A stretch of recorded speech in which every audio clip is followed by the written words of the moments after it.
If anyone says that I ever doubted you guys, I will vehemently deny the accusations.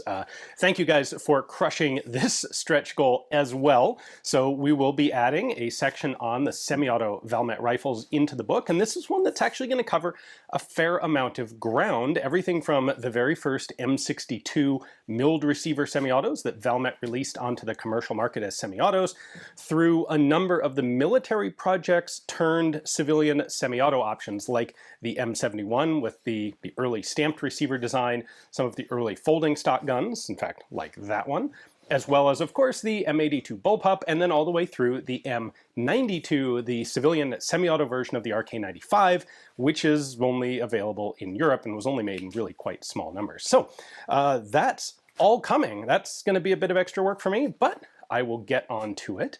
And that does lead us to our next stretch goal, which is another book, physical book stretch goal, this time spine hubs. This is something that we have sometimes done on headstamp books. I like them as a design feature, but they do add a bit of complexity and difficulty to the printing process. So if you guys want them, we will go ahead and do them. That's why we've got them here as a stretch goal. So let's see what happens. If you haven't seen all of the cool stuff that's included in the book up to this point, definitely take a look at the Kickstarter. Links in the description text below. Thank you guys.